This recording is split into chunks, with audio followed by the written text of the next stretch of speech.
Always got to remind myself not to lean too far. I gotta look into a naked bike or something. Like, I gotta have something that I can lean more, get more into it. Like, I don't know what you guys think. Like, at this point I've already got too many projects. You know, I got the GTO, I got the Harley, I got the Monte Carlo, I got the Silverado, I got too many projects. Like, I gotta just be happy with what I've got for now, like, really.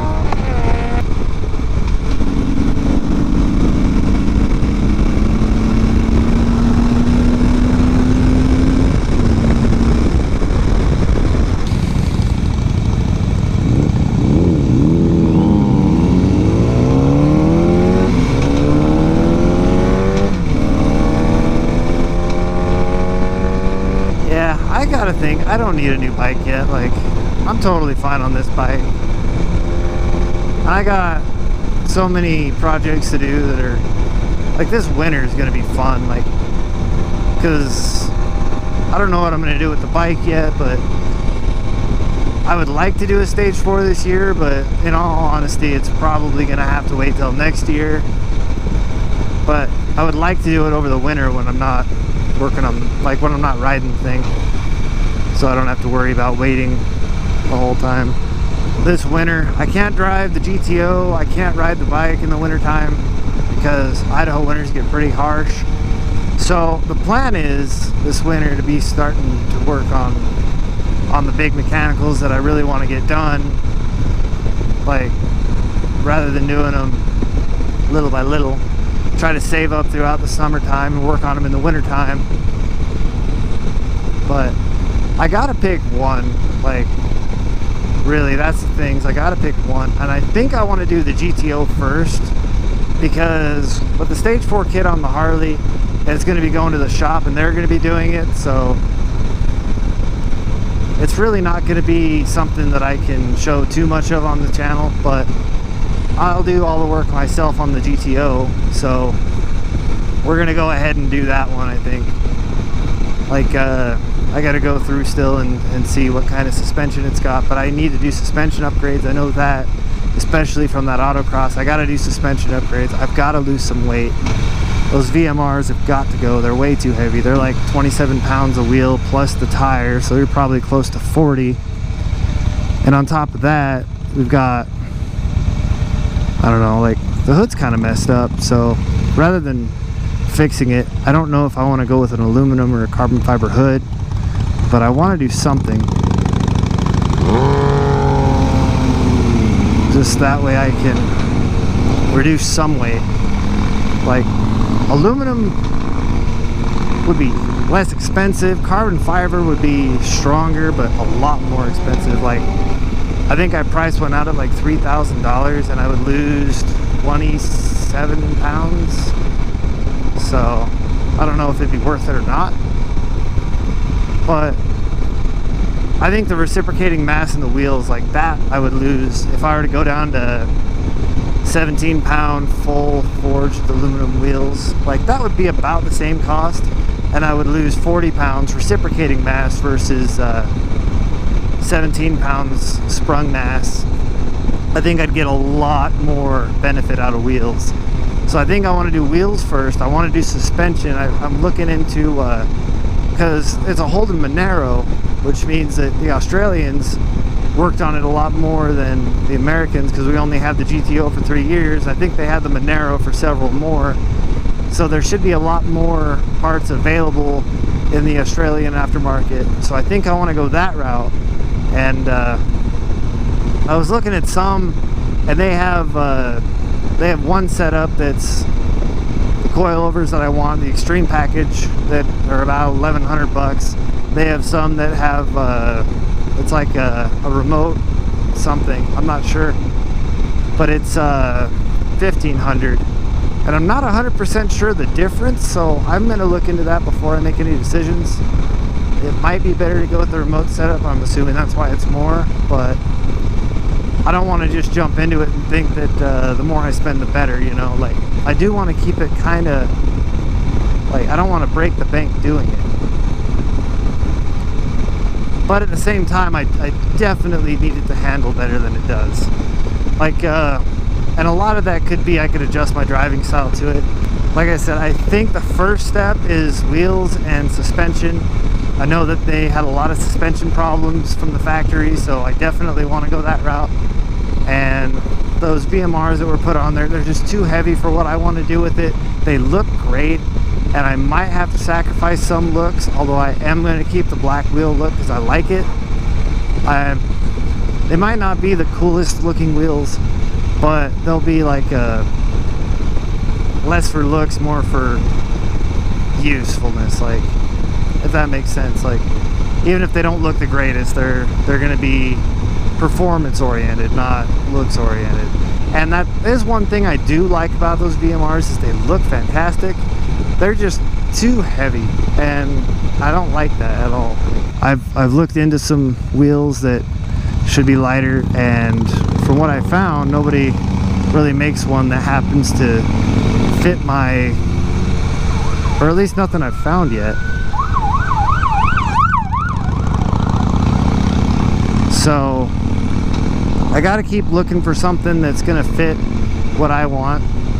I think the ones that I've got are a 45 offset, and I've been hearing that there are people that have been running 55 offset without tubbing or anything else that have had great success with putting, I think it's 275s they've been putting on without rolling the fenders or anything.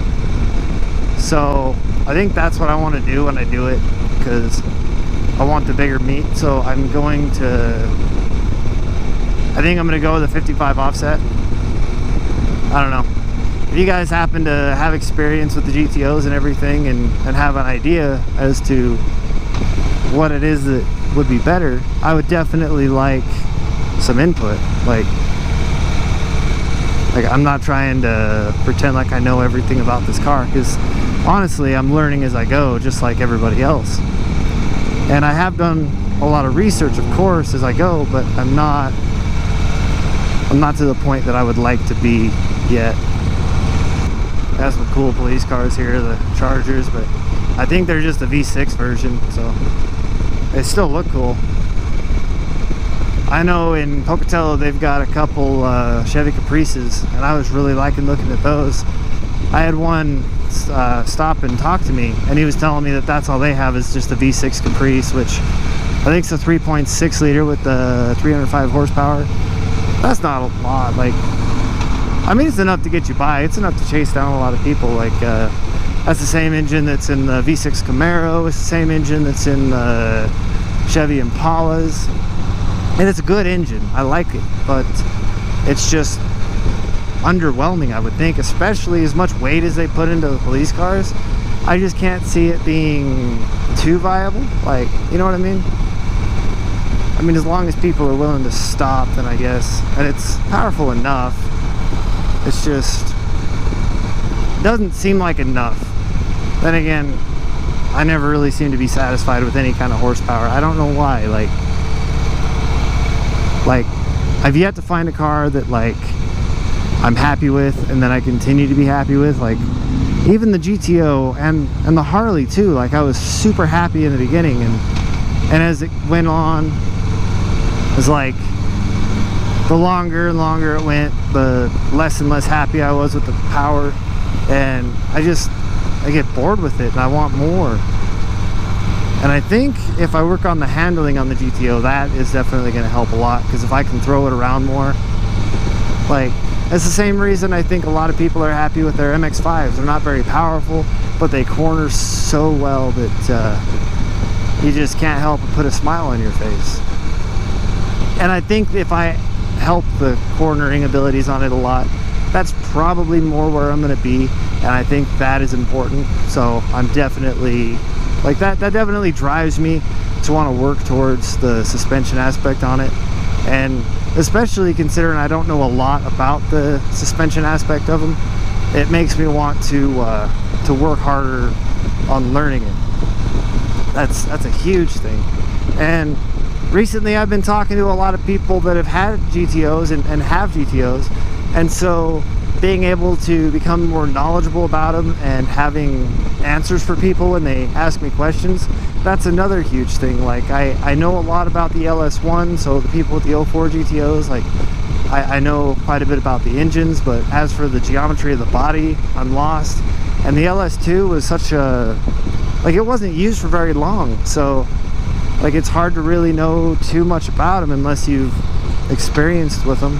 And I'm not, you know, like I've had mine since March and I've been trying to learn it, and I think I've been doing pretty good about learning it.